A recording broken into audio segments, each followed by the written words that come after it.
Et comment arrive-t-on, à votre avis, petit à petit au cubisme? Enfin, comment les peintres, comment Braque, par exemple, est arrivé au cubisme? Oh, ben, Braque, je crois que l'initiateur était Picasso, je crois.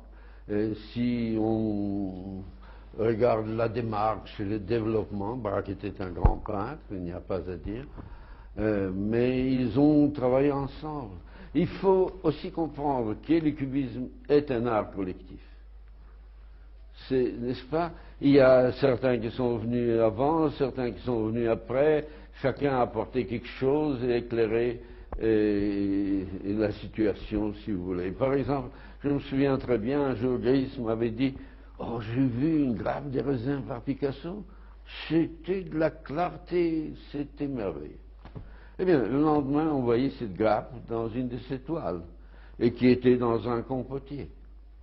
Mais ces compotiers, le jour suivant, étaient dans une peinture de Picasso. Et je pourrais vous montrer des choses qui sont, n'est-ce pas, où chacun de nous a apporté des choses. J'aimerais pas en parler de ça, mais chacun... Si, au contraire. Non, non, ça ne m'intéresse pas parce que ça devient personnel. C'est qu'il faut, c'est que les gens ouvrent les yeux, regardent, alors tout se verra, n'est-ce pas? Parce que chaque chose est datée. Certains ont antidaté leurs choses, mais ça, ils ont antidaté toute leur vie, n'est-ce pas? On ne peut pas courir. Mais quand on voit les choses sérieuses, on ne peut pas se tromper. Vous savez, l'histoire est une grande dame et puis elle met les choses à leur place. Pourquoi, à votre avis, certains peintres ont-ils antidaté leurs œuvres? C'était par...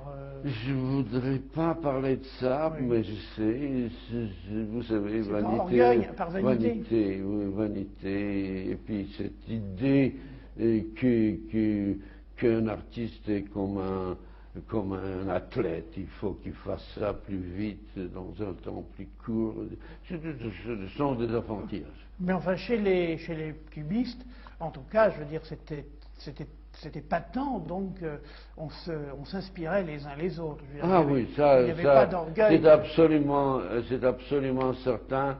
Et à un moment donné, nous étions tous séparés, et il faut regarder à partir de ces moments-là ce que chacun en a apporté. Alors on verra. Mais au début, donc, chacun commentait les œuvres Pas commenter, mais c'était une atmosphère dans laquelle tous baignaient. Les uns étaient des initiateurs, les autres sont venus plus tard, mais chacun apportait quelque chose à cette richesse commune. Moi, je suis persuadé. Et chacun voyait les toiles donc, de ses amis quand ils venaient. Oh, mais ça, évidemment. Il n'y avait pas de secret. Non. Eh bien, écoutez, Braque et Picasso travaillaient ensemble. Ils travaillaient ensemble, presque au même endroit, à Sorgue, etc. Alors chacun apportait des idées, n'est-ce pas? Il n'y a pas de quoi être fier, c'était une chose merveilleuse. Fier personnellement, je vais dire, vous comprenez? C'était un grand bouillonnement merveilleux et d'une grande richesse.